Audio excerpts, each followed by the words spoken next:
Hello everyone! Welcome back sa ating munting channel. Sana tapusin nyo ang video na ito dahil si Maruya ay isa na naman pong mapanlait na live ang kanyang ginawa na sinasabi niya nga dito na si Reyna ay minamanas.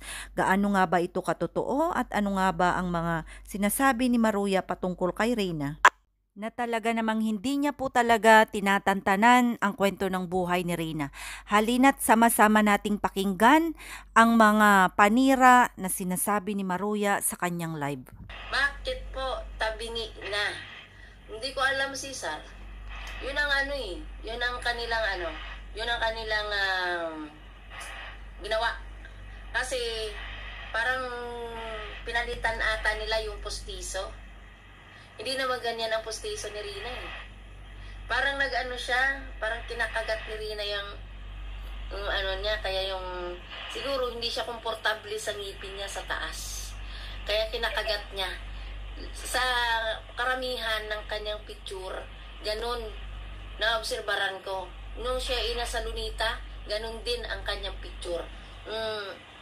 Hindi basta yun ang So, sa ating pagpapatuloy po sa ating reaction video na ito, marami po siyang sinasabi sa kanyang live na hindi po kaaya-aya.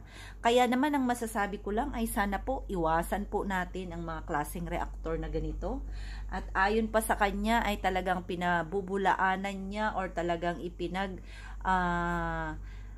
siksikan niya na tayo talaga ang mastermind patungkol sa mga bagay-bagay, tayo talaga ang nagpupundo sa mga iba't ibang reaktor, which is taliwas naman po sa kanyang mga sinasabi. So sa lahat po ng nandito na mga solid supporters natin, kayo na lang po ang bahala na mag-comment kung ano po talaga ang inyong mga saloobin, na sana po ang tao na ito ay mabago na ang kanyang kaisipan, na hindi lang po panira ang kanyang inilalabas patungkol kay Reyna. At pagdating naman po sa sinabi ni Reyna na wag na po talagang panuorin si Butanding, ay kumbaga ay tanungin nyo na lang po si Melanie kung hindi po talaga kayo naniniwala. So hanggang dito na lang po ang ating video.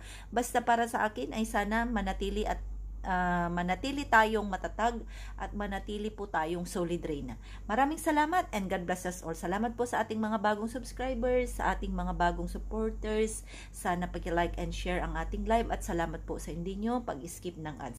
At syempre gusto ko rin pong magpasalamat sa lahat ng ating mga butihing sponsors, lalong-lalo na po ang ating 1 million sponsor na kung saan po siya ang nagpapagamot sa ating baby girl, na sana sa lalong madaling panahon ay magamot na nga po at gumaling na ang ating dalaga. Kaya naman patuloy po sana siyang ipanalangin at isama sa lahat ng ating mga panalangin. Maraming salamat. God bless us all.